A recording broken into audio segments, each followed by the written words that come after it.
So Alexis, I understand this is your first time at Resi, so you've seen RESi360. How are you finding it? Absolutely great. Really good to be here. Thank you. Really good chat this morning from Lawrence Bowles at Savills. Hugely insightful. I think obviously we're facing a lot of pressures as an industry at the moment. It's been really good to sort of get that 360 view of what everyone's facing. So really good to be here. Love it, love it, love it. And going back to that point on pressures, one of the things he brought in was nutrient neutrality, all these additional regulations. You're in the biodiversity offsetting market. What is the policy landscape that's kind of led us here to where developers have to be considering biodiversity net gain? It comes back to the Environment Act that came in November last year. The Environment Bill received royal assent, and that now mandates that developers from November next year will have to create 10% biodiversity net gain. At least. At least. And we wait to see if that figure moves up over the years. But it's previously been a voluntary measure with many local authorities. Some developers are familiar with it, but it will now be enshrined in law. It's a statutory requirement that comes in next year. And is going to Lawrence's slide where he had the bar chart and he had the GDV and exceeding it, is this just another bit of red tape for developers to contend with, or is this something that genuinely beneficial and the industry should be adopting and potentially going above the 10% rate as you've alluded that we might have to at a certain point? It's definitely beneficial. We've lived too long as a society without valuing natural capital. It's been treated as income, where actually it's a capital reserve. There's 60% species decline in the UK over 50 years. We've got to halt that decline. That's why it's a statutory requirement, not a voluntary one. I think how you build that into your valuation at the early stage, how it affects viability is obviously key. I don't think it needs to be something that prevents development from occurring, but it's something that needs to be considered at the early stage. And I think importantly, it's designed to just make it easier. Easier to protect the environment, easier to protect it properly, get the right people looking after creating and enhancing biodiversity in the right places for nature, and get your developments in the right places for people. And Alexis, before we got on stage, you were talking to me about managing conflicts, and that's kind of where you see Environment Bank fitting in. What are some of the conflicts that are going to arise from the introduction of biodiversity net gain?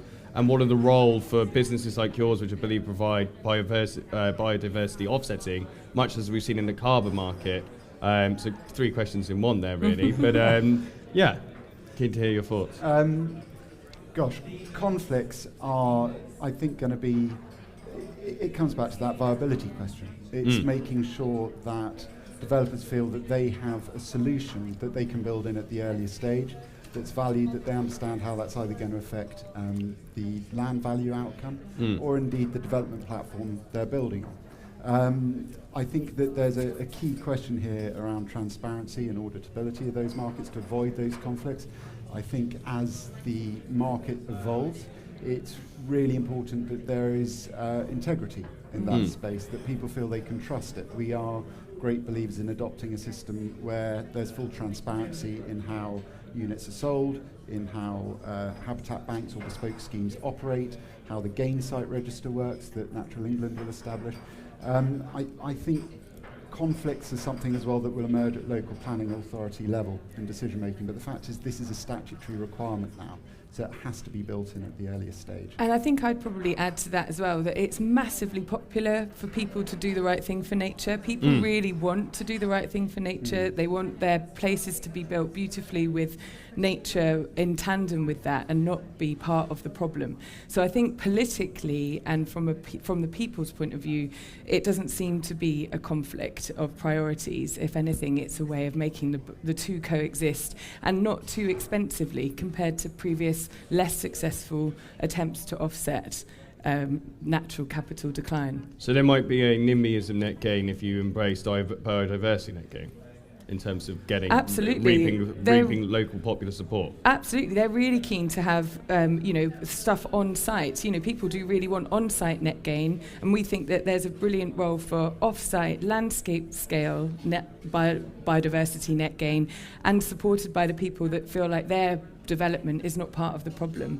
Yeah, and I think there's a key message here, which is, in the carbon markets, it's obviously seen that you're buying a credit because a debit's occurring elsewhere. Right. This is about delivering net gain, and it's about doing it in the right places. There are what are called the Lawton principles, which is delivering ecology that's bigger, better, more joined up.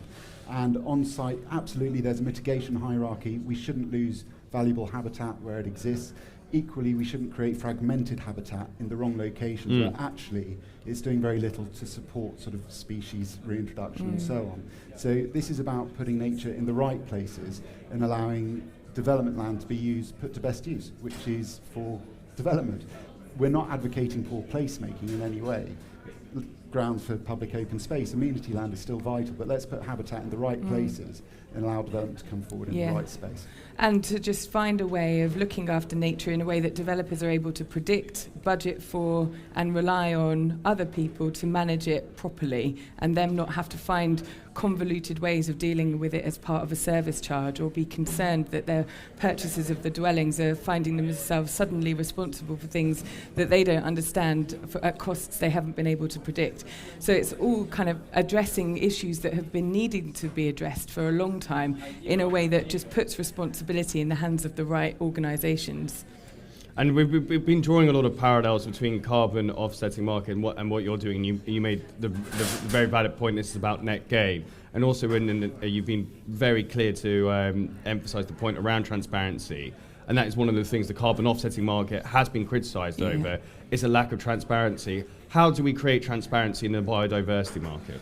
Well, I mean, we really don't want to fall into the badlands of carbon offsetting. And importantly, what helps here is the Environment Act is what's making it mandatory. So you've got local planning authorities performing a really vital role. We need to make sure that they're properly funded to monitor these habitat banks and suitably furnished with the right kind of step-in rights to really make sure that these things happen as they should do. Similarly, conservation covenants are coming into force at the end of this month. Again, responsible bodies, we don't know who they're going to be yet, but the idea is behind all of this, underpinning all of this, is proper monitoring, oversight, enforcement and funding for that enforcement. And the rules on additionality and double funding are tightening up, year on year as people see how the problems that were faced in the carbon offsetting just undermine trust. So we think that the intention there is to make sure this doesn't collapse into something that's ungovernable and unreliable. And are developers well placed to deliver this, Alexis? It's really interesting. We've been approached from everyone from the very small to the very large over the last year, and I think there's been a lot of education in the last 6 months. People have done their CPD. It's a very mixed picture. As you can imagine, less resourced, smaller developers are really struggling with it, as are their consultants. And a solution that is easy for them to fulfill their requirements, a purchase of units from somewhere else, especially where development land is more constrained, is something that's helpful for them. Large developers we're seeing adopt, some of them have their own biodiversity net gain policies already in place. Some have had them there for several years. It's a question of resource in the organisation, I think. So it's a mixed picture across the industry at the moment. But you both sound cautiously optimistic around the future of the market. Yeah, we really hope it's a successful one.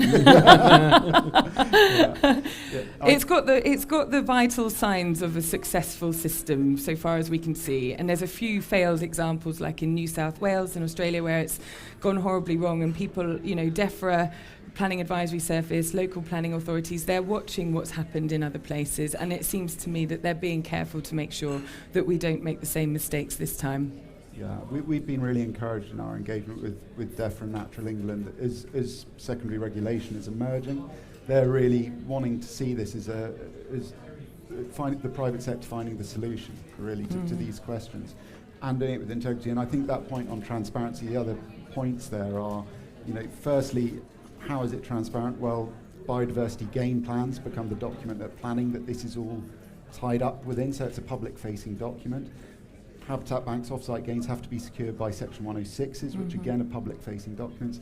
And then there's the gain site register itself, which sets out how that accounting is happening of units. So there's a very clear record available for anyone to interrogate how these markets are transacting in a sort of auditable way.